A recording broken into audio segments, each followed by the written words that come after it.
एक दिन एक व्यक्ति ने भगवान बुद्ध से पूछा, प्रभु, जीवन का मूल्य क्या है?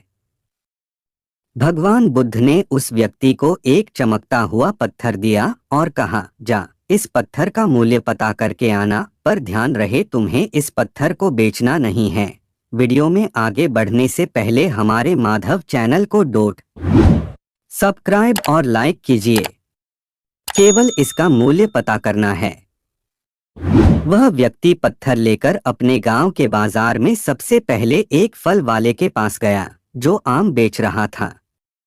उस फल वाले को उसने पत्थर दिखाते हुए उसकी कीमत पूछी। उसने उस पत्थर की कीमत कुल 12 आम लगाई। उसके बाद वह व्यक्ति एक सब्जी बेचने वाले के पास गया। सब्जी वाले ने उसकी कीमत एक बोरी मूंगफली के बराबर लगाई। वह व्यक्ति फिर अनाज व्यापारी के पास गया। उसने उस पत्थर की कीमत एक बोरी अनाज के बराबर लगाई।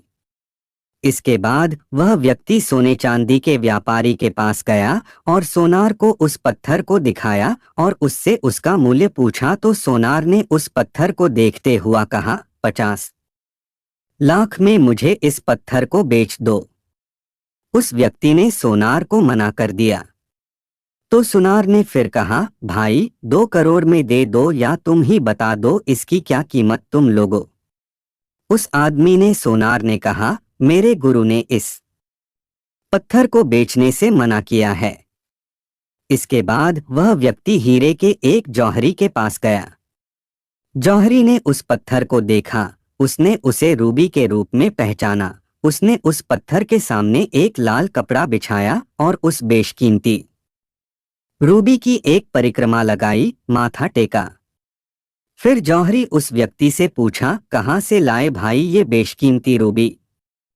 सारी कायनात क्या, सारी दुनिया बेचकर भी इस अनमोल पत्थर की कीमत नहीं लगाई जा सकती है। अब वह व्यक्ति हक्का बक्का रह गया। वह सीधे भगवान बुद्ध के पास गया और पैरों के पास दोनों हाथ को जोड़कर बैठ गया। उसने पूरी कहानी भगवान बुद्ध को सुनाई और बोला, प्रभु, अब आप ही बताओ मानवीय जीवन का मूल्य क्या है? भगवान बुद्ध मुस्कुराते हुए बोले, फल वाला जो आम का व्यापारी था उसने पत्थर की कीमत 12 आम लगाई। सब्जी वाले ने एक बोरी मूंगफली, अनाज व्यापारी ने एक बोरी अनाज, सुनार से 2 करोड़ और जौहरी ने इसे बेशकीमती माना। ठीक यही स्थिति तुम्हारे जीवन की भी है। तुम बेशक हीरा हो, लेकिन ध्यान रखना कि सामने वाले तुम्हारी कीमत अपनी औकात, अपनी जानकारी और अपनी समझ से ही लगाएगा।